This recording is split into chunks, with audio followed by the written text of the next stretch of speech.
Vous savez que l'enseignement de la parole nous fait du bien quand on a un cœur ouvert. Si on a la tête ouverte, l'enseignement va nous faire beaucoup de mal. Parce qu'on va gonfler comme une grenouille qui veut se faire plus grosse qu'un bœuf, mais on n'aura rien dans le cœur.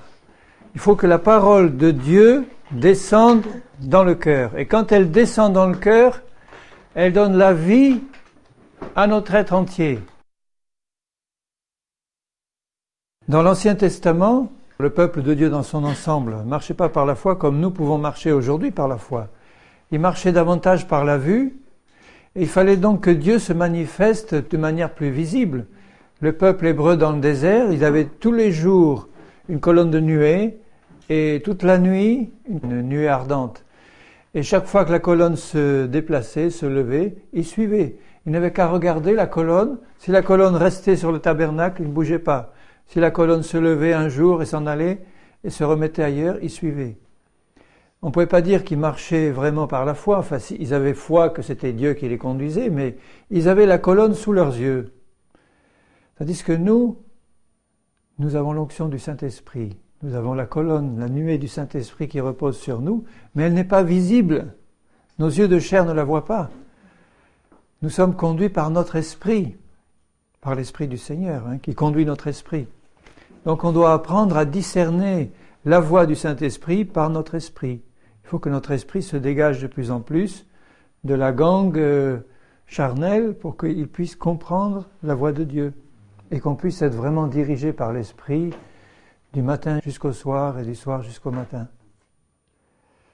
C'est mon but, c'est mon désir, Seigneur, que je puisse être conduit par ton Esprit pour tout. Dans Apocalypse 21, il est dit ceci. « Puis je vis un nouveau ciel et une nouvelle terre, car le premier ciel et la première terre avaient disparu, et la mer n'était plus. »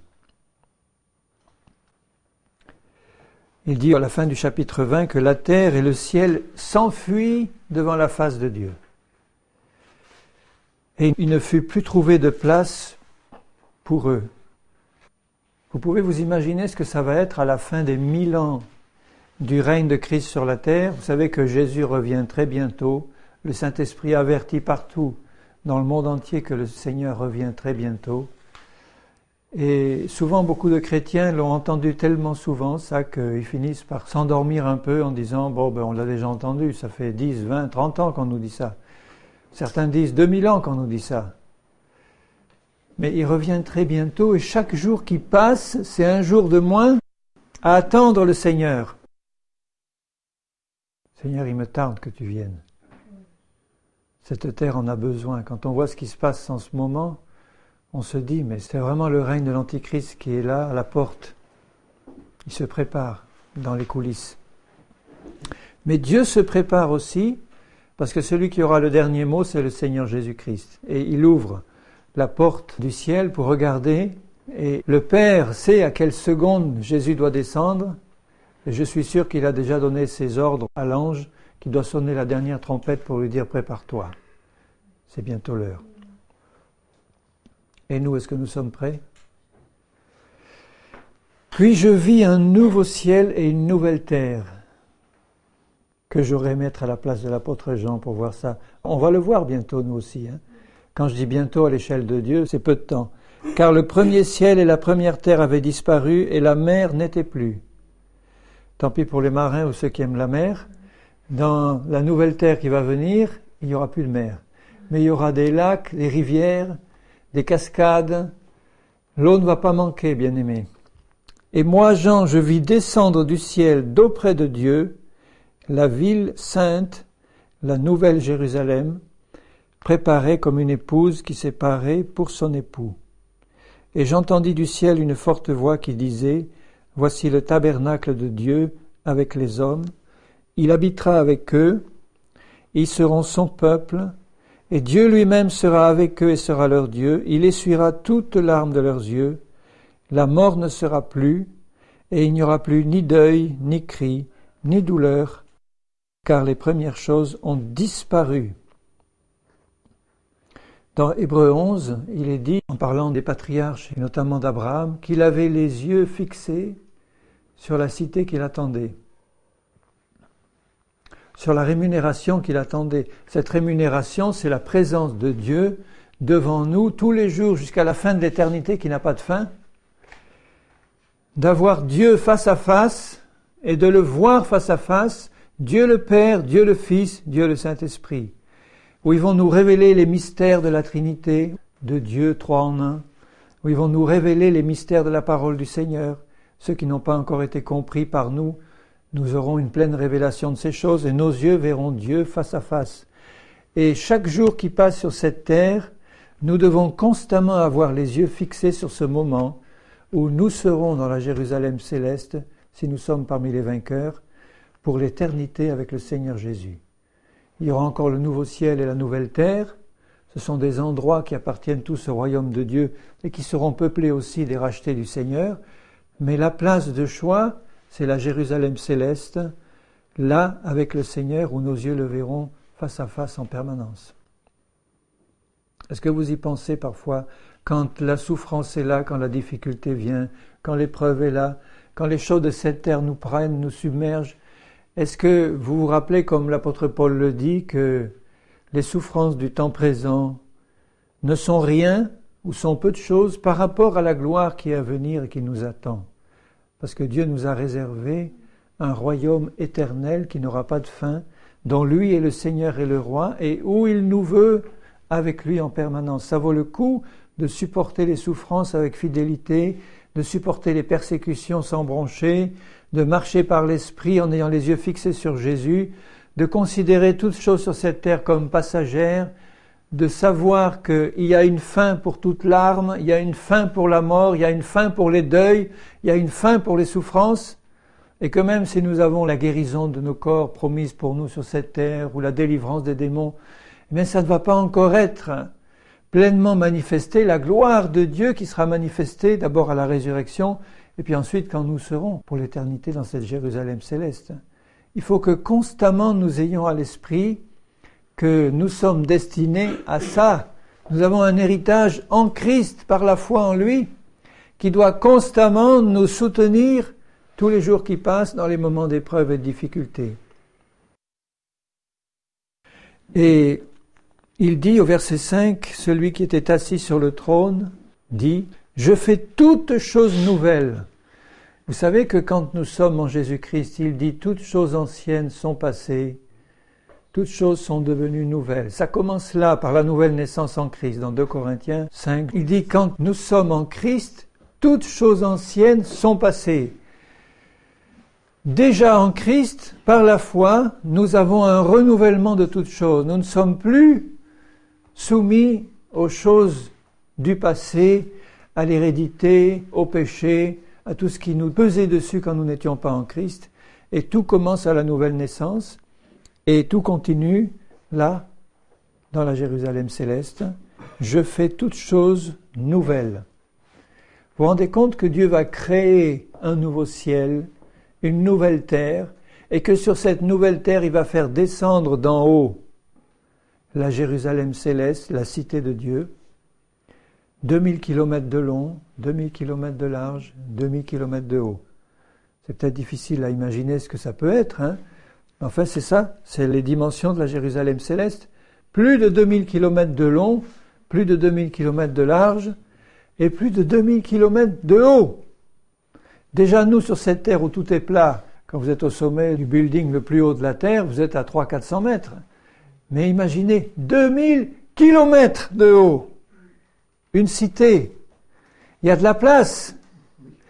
Il y a de quoi rassembler des rachetés là-dedans. Je suis sûr qu'il y a encore des places vides qui attendent. 2000 kilomètres là.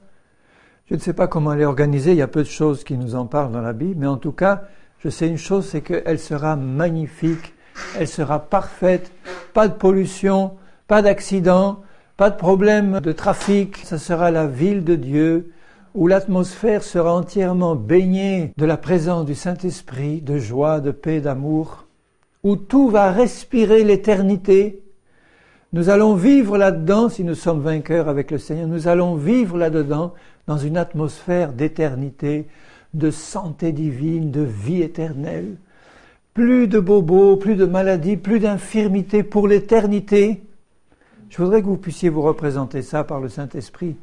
Nous sommes tellement habitués, nous, de vivre sur cette terre dans un corps qui est appelé à la décrépitude, au vieillissement, même si la santé nous est promise, on n'a pas, à 125 ans, la même vigueur qu'à 20 ans, si on y arrive. Mais dans l'éternité, nous serons éternellement jeunes, beaux, forts, intelligents, remplis du Saint-Esprit. C'est à ça que Jésus nous destine, à être semblable à lui. Vous croyez que là-haut, dans la Jérusalem céleste, quand tout sera renouvelé, quand le Seigneur sera là sur le trône avec ses rachetés autour, il y aura des bêtes et des intelligents, des handicapés légers. Non, nous serons renouvelés en toutes choses par la vie de résurrection du Seigneur et nous serons en sa présence pour l'éternité dans la félicité parfaite et nous nous rencontrerons en permanence. Nous dirons, tiens, tu te souviens, les soirées de Codognan, mais on sera là à se le dire. Tu te souviens comment on pouvait être découragé parfois et pourtant, si on avait vraiment su tout ce qui nous attendait maintenant et tout ce qu'on vit maintenant, mais on serait en permanence dans l'ébullition de cœur, là sur cette terre, de savoir ce qui nous attend. Ce qui nous attend, c'est pas quelque chose de triste, c'est quelque chose qui, par rapport aux quelques années d'épreuves et de souffrances que nous traversons sur cette terre où les choses ne sont pas encore toutes renouvelées, pensez à une éternité qui n'a pas de fin. C'est pas 10, 20, 30, 50 ans, 100 ans, 1000 ans, 1 million d'années. C'est l'éternité. Les savants de ce monde, ils nous parlent des âges terrestres, de l'âge quaternaire, de l'âge primaire.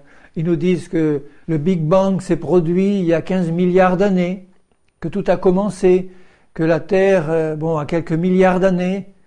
Mais qu'est-ce que c'est 15 milliards d'années ou quelques milliards d'années devant l'éternité? Une goutte d'eau. Et dans 15 milliards d'années, dans la Jérusalem céleste, nous n'aurons aucune lassitude de ces 15 milliards d'années que nous avons passées. Nous serons constamment renouvelés dans la présence du Seigneur. Constamment. Et ça sera des milliards d'âges, d'éternité, où nous allons faire des choses, où nous allons apprendre des choses, où la vie sera merveilleuse avec le Seigneur là-haut, sans mort, sans deuil, sans larmes, sans cris. Ça vaut pas le coup de rester fidèle au Seigneur. J'arrive pas à comprendre ceux qui ont commencé à connaître le Seigneur et qui se retirent et puis qui finissent par le renier, à retourner dans le monde et dans ces souillures du monde, ou bien qui s'endorment dans une vie chrétienne tiède, sans penser à toutes ces choses merveilleuses qui nous attendent dans la présence de Dieu et qui doivent nous renouveler dans la foi en permanence. Méditez sur la Jérusalem céleste et vous allez voir si votre esprit ne va pas s'exalter. Vous voulez que je vous lise encore un peu plus loin? Au verset 10, « Il me transporta en esprit sur une grande et haute montagne. » Quelle est cette montagne? C'est peut-être la Sion céleste. « Et il me montra la grande ville, la sainte Jérusalem, qui descendait du ciel d'auprès de Dieu, ayant la gloire de Dieu. » C'est sans doute plutôt une montagne de la nouvelle terre, mais enfin on ne sait pas laquelle. Son éclat était semblable à celui d'une pierre très précieuse, d'une pierre de jaspe transparente comme du cristal. Elle avait une grande et haute muraille, 12 portes, et sur ces portes 12 anges, et des noms écrits ceux des 12 tribus des fils d'Israël. Au verset 15, celui qui me parlait avait pour mesure un roseau d'or afin de mesurer la ville, ses portes et sa muraille. La ville avait la forme d'un carré, et sa longueur était égale à sa largeur. Il mesura la ville avec le roseau, il trouva 12 000 stades, ça fait 2000 kilomètres. La muraille, verset 18, était construite en jaspe, et la ville était d'or pur, semblable à du verre pur. Les fondements de la muraille de la ville étaient ornés de pierres précieuses de toute espèce. Les 12 fondements, je ne les lis pas. Et au verset 21, les 12 portes étaient 12 perles. Vous savez comment sont faites les perles? Dans des huîtres. Là, 12 perles, des portes énormes, des perles. Chaque porte était une seule perle. La place de la ville était d'or pur comme du verre transparent. Je ne vis point de temple dans la ville, car le Seigneur Dieu Tout-Puissant est son temple, ainsi que l'agneau. Et nous sommes le temple du Saint-Esprit aujourd'hui. L'Église est le temple du Seigneur. Dans la Jérusalem céleste, le temple, c'est le Seigneur lui-même, parce que c'est l'ensemble de ses rachetés qui sont avec lui. La ville n'a besoin ni du soleil ni de la lune pour l'éclairer, car la gloire de Dieu l'éclaire. Et l'agneau est son flambeau, le Seigneur Jésus-Christ, avec son côté percé, ses mains et ses pieds percés pour l'éternité, est le flambeau de la Nouvelle Jérusalem. Ça ne va pas être un roi lointain qui sera sur un trône lointain, comme on le voit sur cette terre aujourd'hui, les grands, les puissants. Qui est-ce qui les contacte? Ce sont leurs proches. Mais allez contacter un grand et un puissant, comme si c'était votre ami intime, vous ne pouvez pas. Vous allez être trié par les secrétaires, les gardes de corps, les chefs de cabinet. Puis s'il veut bien vous recevoir, si vous avez une bonne raison, vous serez peut-être reçu. Mais là, nous serons tous admis comme des enfants dans la présence de leur Père, dans la présence du Roi des Rois et du Seigneur des Seigneurs. Il sera avec chacun de nous dans une intimité personnelle. Nous serons invités personnellement par le Seigneur Jésus à partager les choses qu'il veut partager avec nous. Il aura tout son temps. Chacun y trouvera son compte. Il y aura des grandes réunions où on sera des millions là devant lui à le louer, à le chanter, à le glorifier.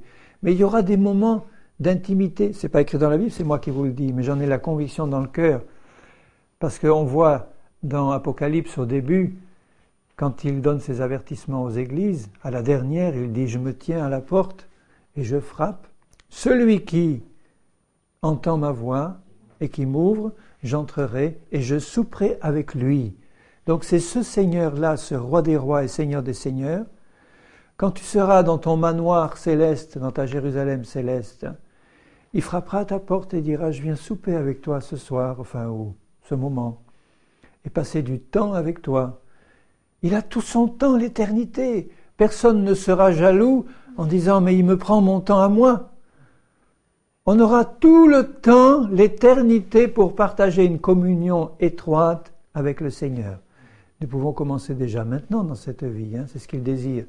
Mais là où nos yeux le verront face à face, où il sera avec nous personnellement pour l'éternité, il viendra chez nous et il nous parlera personnellement. Le Roi, le Seigneur.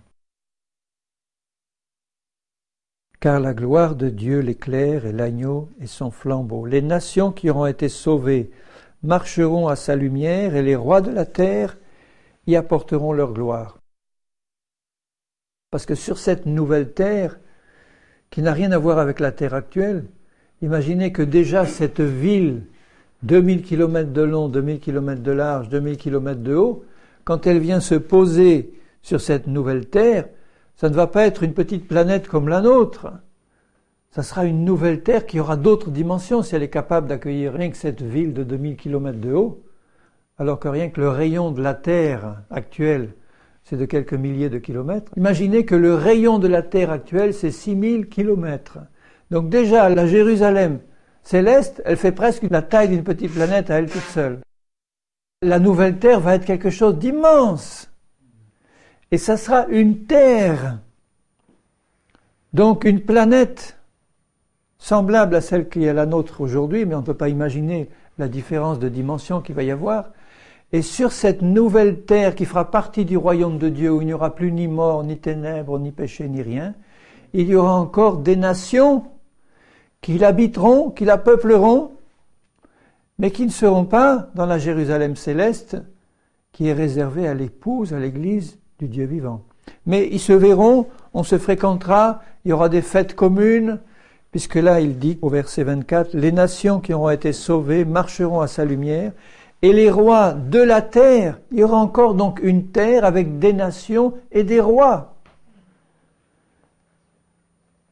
qui viendront y apporter leur gloire à certains moments du temps que nous vivrons là-haut, qui n'est pas le même que le nôtre, mais du temps céleste où nous serons là-haut, eh bien il y aura les rois de cette nouvelle terre qui viendront apporter leur gloire dans la Jérusalem céleste au cours de cérémonies, de fêtes particulières qui réuniront les rois et les populations de la terre entière.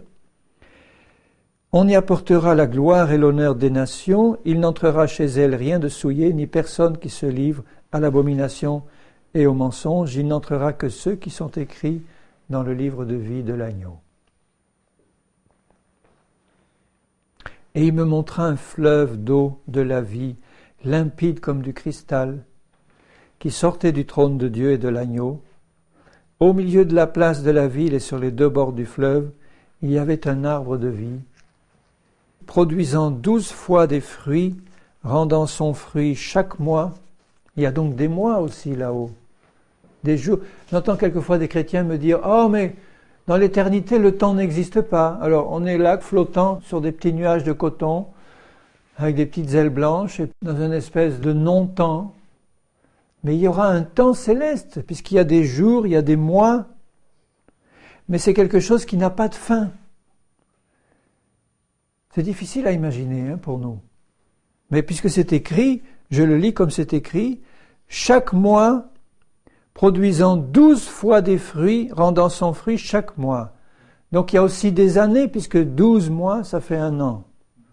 Il y a des années célestes, des mois célestes, des jours célestes. Tout sera mesuré comment, j'en sais rien. Mais il y aura un temps céleste qui va se dérouler, puisqu'il y a un espace céleste où nous allons vivre. Il y a un temps céleste qui va se dérouler jusque dans l'éternité sans fin, dans la présence du Seigneur. Alors imaginez tout ce qui va s'offrir à nous comme héritage céleste dans cette Jérusalem de là-haut, dans cette nouvelle terre, ces nouveaux cieux, dans lesquels Dieu va nous faire entrer, et Dieu a conçu les choses pour que même en ayant une éternité devant nous, il y a tellement de choses à découvrir et à voir qu'il faudra l'éternité pour le faire. D'abord, Dieu lui-même et la personne du Seigneur lui-même qui va se révéler pleinement dans toute sa grandeur, dans toute son infinité. Et il va falloir l'éternité pour le faire, mais Dieu va le faire. Dieu va se révéler pleinement à nous. Et puis ensuite, il y a l'univers céleste, ce royaume de Dieu céleste qu'il a prévu pour ses enfants, qui comprend le nouveau ciel, la nouvelle terre et cette nouvelle Jérusalem dans laquelle nous sommes destinés à habiter, mais où nous n'allons pas être confinés. Dieu nous dira « Tout est à vous, bien-aimés, allez. Explorez, recherchez. » On aura le cœur rempli du Saint-Esprit, on ne va pas être conduit par des désirs charnels.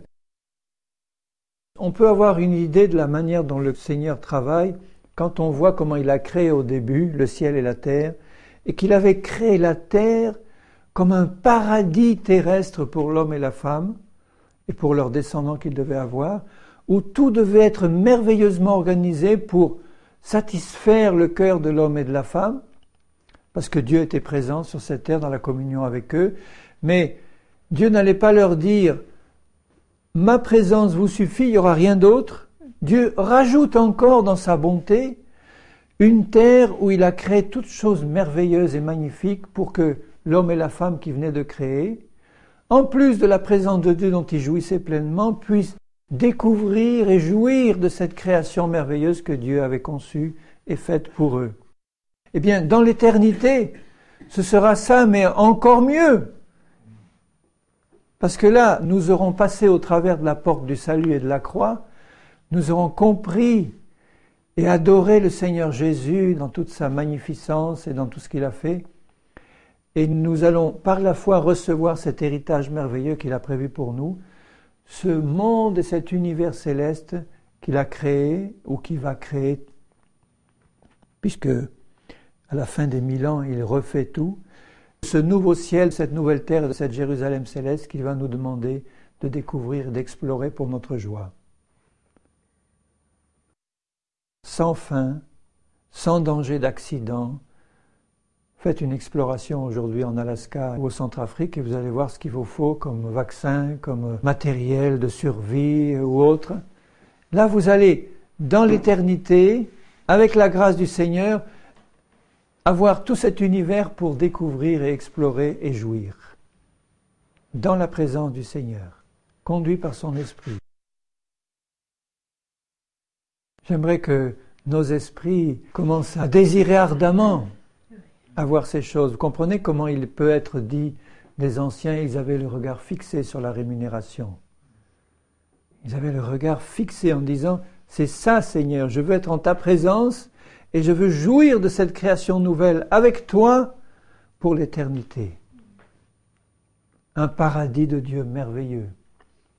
Quelquefois, certains me demandent, mais tu penses qu'il y a des animaux là-haut ? Je dis, mais bien sûr qu'il y a des animaux. Comment je peux imaginer que Dieu qui a créé la terre pour nous, avec tous ces animaux qui au départ avaient été créés pour notre joie, puisque les animaux n'étaient pas féroces au début, avant la chute, les animaux n'étaient pas méchants, et que déjà dans le millénium, quand Dieu va restaurer partiellement ce qu'il avait prévu sur cette terre, eh bien nous savons que le loup va manger avec la brebis et l'agneau, que le nourrisson va coucher à côté de l'antre du serpent, etc., et qu'il ne se fera aucun mal sur la montagne sainte du Seigneur. Donc dans l'éternité, ça sera la même chose. Dieu va nous faire jouir de cette éternité, de cette nouvelle terre, avec cette végétation céleste, avec ces animaux célestes, avec ces choses à découvrir, ces montagnes célestes, une très haute montagne là, sur la nouvelle terre. Donc de très hautes montagnes avec des neiges éternelles, ça sera le mot, des cascades, des rivières, des lacs, d'une végétation qu'on ne peut même pas imaginer, des animaux. Vous allez vous promener dans ce paradis céleste en rencontrant toutes sortes d'animaux. Aucun ne sera sauvage ni rien, vous allez vous approcher des loups. Ils vont venir vous lécher dans la main et puis à côté ce sera l'éléphant qui va paître avec le rhinocéros céleste. Mais oui, ça sera ça, exactement ça. À jouir pour nous dans l'éternité. Nous allons pique-niquer ensemble dans les prairies célestes avec le Seigneur. Seigneur Jésus, nous t'invitons à notre prochain pique-nique ensemble. Tu viens avec nous. Mais oui, je donne l'ordre à mes anges de préparer tout le nécessaire. Et nous y allons ensemble. Et nous allons passer quelques années avec Jésus à pique-niquer, puis nous rentrerons dans nos demeures célestes pour jouer de la harpe d'or et des trompettes d'argent pour l'agneau qui nous a rachetés. Toutes sortes de fruits, toutes sortes de plantes. Et là, il parle de l'arbre de vie, rendant son fruit chaque mois, et dont les feuilles servaient à la guérison des nations, là, à l'extérieur, pas de nous, des nations. Ceux qui sont à la Jérusalem céleste n'ont pas besoin de ces feuilles-là. Elles ne servent qu'à la guérison des nations. Certains peuvent me dire, oui, mais alors il y aura encore des malades. Non, ce ne sera pas la même chose sûrement que maintenant, puisque dans le royaume de Dieu, il n'y aura ni maladie, ni deuil, ni rien. Mais il y aura un travail peut-être de guérison qui va se faire, puisqu'il en parle, le Seigneur, et qu'on ne peut pas imaginer, nous, à notre échelle terrestre. Il va y avoir peut-être un travail de révélation qui va se faire, un travail d'approfondissement. Ceux qui auront les regards un peu bouchés sur des choses profondes, spirituelles, pourront le voir ouvrir, de même qu'un aveugle qui ouvre les yeux, c'est une guérison. Mais là, les nations qui n'auront pas encore eu pleinement la révélation de certaines choses spirituelles qui leur étaient cachées ou que leurs yeux sont encore voilés, vont pouvoir recevoir comme une manière de guérison où le voile va s'ouvrir et ils vont pénétrer dans des choses différentes.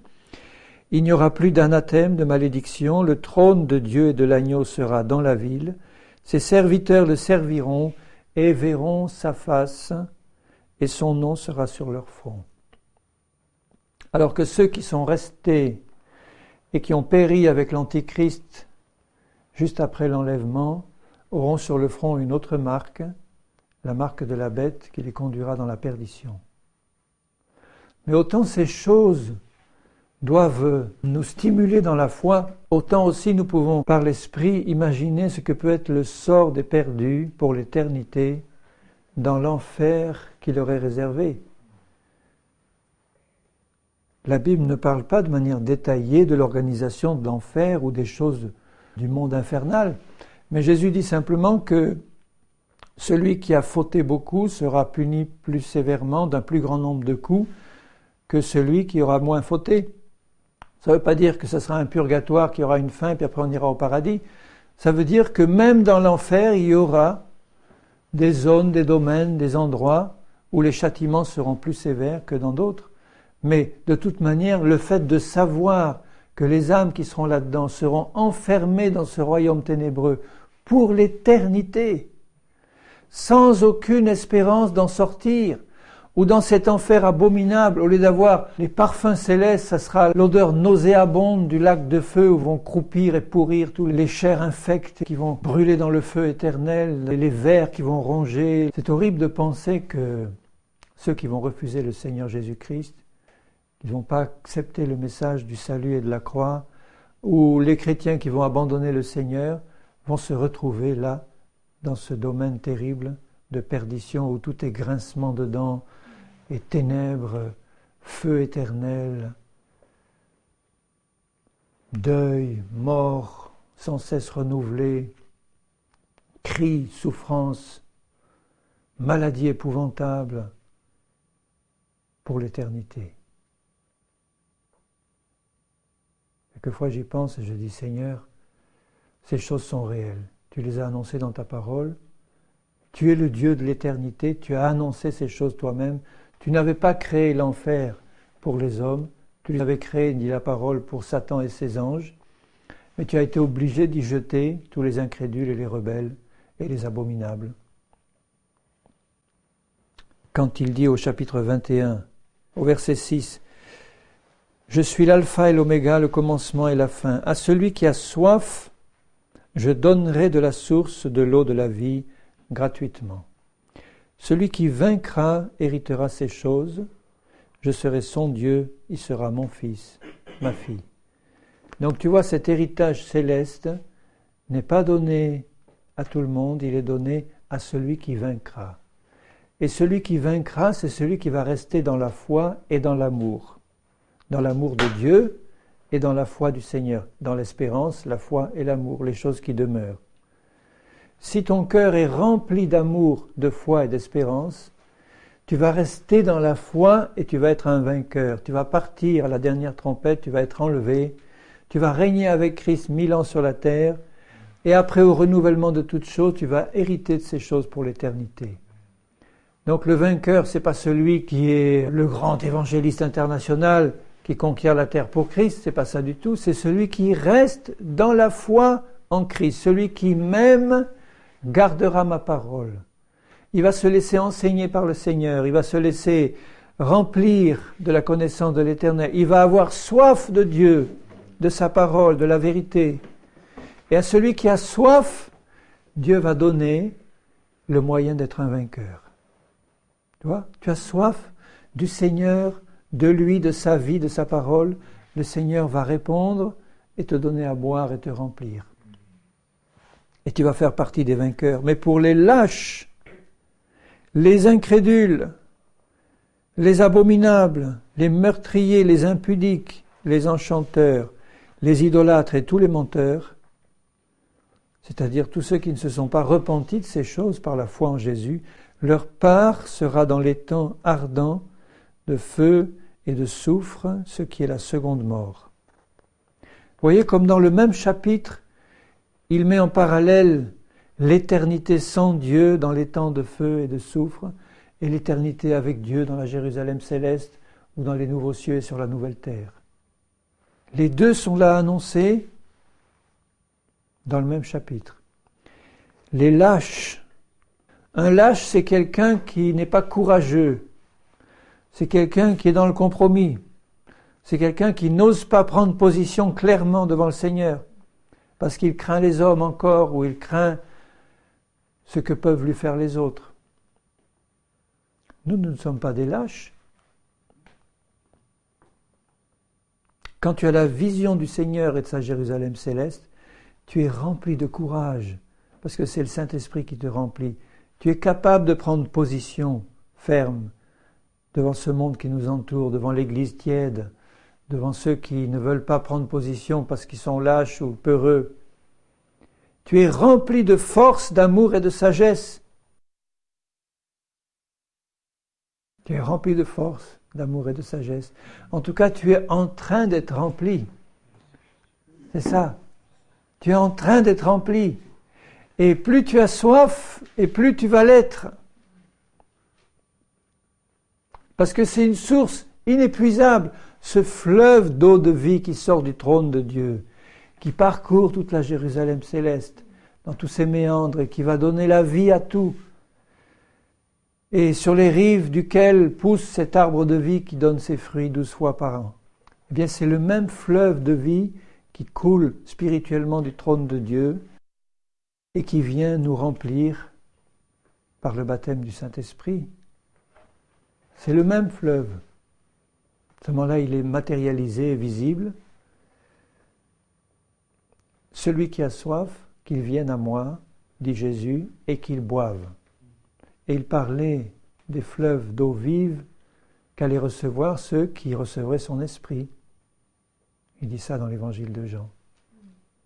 Donc ce fleuve d'eau vive est à notre disposition aujourd'hui pour nous remplir aujourd'hui et nous mettre en communion avec le Seigneur, avec son trône et avec son royaume, et nous remplir de sa vie, de sa force et de son amour pour faire de nous un vainqueur, pour pouvoir y entrer.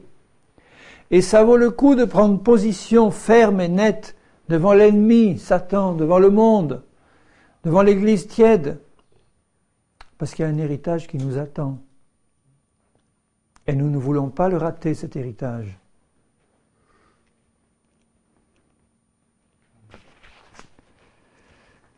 Je ne veux pas faire partie de certains chrétiens que j'ai entendu me dire « Oh, ben moi, si je rate la Jérusalem céleste, au moins, je pourrais me rabattre sur la nouvelle terre ou les nouveaux cieux. » Celui-là, il risque les temps de feu, tout simplement. Parce que c'est le meilleur qu'on doit avoir en vue. Si tu n'as pas en vue le meilleur, c'est que tu n'es pas déterminé dans ton cœur à aller jusqu'au bout. Celui qui parle comme ça, c'est celui qui est encore dans le compromis. Et si nous voulons le meilleur, nous l'aurons. Amen. Si nous cherchons Dieu, nous le trouverons. Celui qui me cherche de tout son cœur me trouvera, dit le Seigneur. Au chapitre 22, il dit au verset 6, « Ces paroles sont certaines et véritables, et le Seigneur, le Dieu des saints prophètes, a envoyé son ange pour montrer à ses serviteurs les choses qui doivent arriver bientôt. » Vous vous rendez compte, quand il parlait à Jean, c'était il y a près de 2000 ans, et il disait « Le Seigneur vient bientôt ». Parce que pour le Seigneur, 2000 ans, mais qu'est-ce que c'est 2000 ans? Lui qui est éternel. Alors tu te rends compte, quand on dit 1000 ans, c'est comme un jour. Calcule ce que font 50 ans. Ou 25 ans, ça fait quoi? 20 minutes, un quart d'heure. Donc, à l'échelle du Seigneur, 50 ans, c'est rien du tout. Ça fait peut-être une demi-heure à notre temps à nous. Donc, il y a 2000 ans, le Saint-Esprit pouvait dire, par l'apôtre Jean, « Jésus vient bientôt ». Et comme il vient maintenant très bientôt, c'est dans une fraction de seconde qu'il vient à l'échelle divine. Heureux celui qui garde les paroles de la prophétie de ce livre. Heureux celui qui garde. Donc si tu gardes dans ton cœur toutes les paroles de la prophétie de ce livre, là il parle de l'Apocalypse. Ce livre, c'est aussi l'ensemble de la Bible. Mais là, plus particulièrement, c'est déjà l'Apocalypse. Et en particulier, ces passages qui nous annoncent clairement notre héritage céleste.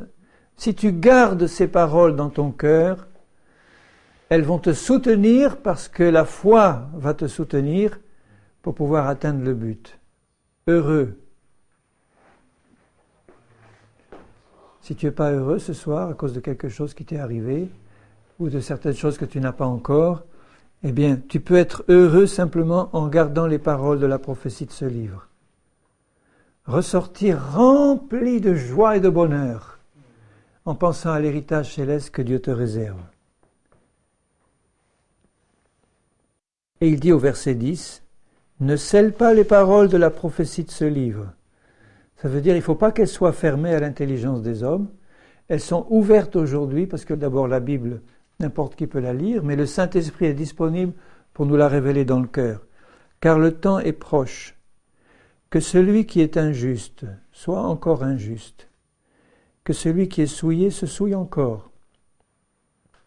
Et que le juste pratique encore la justice et que celui qui est saint se sanctifie encore.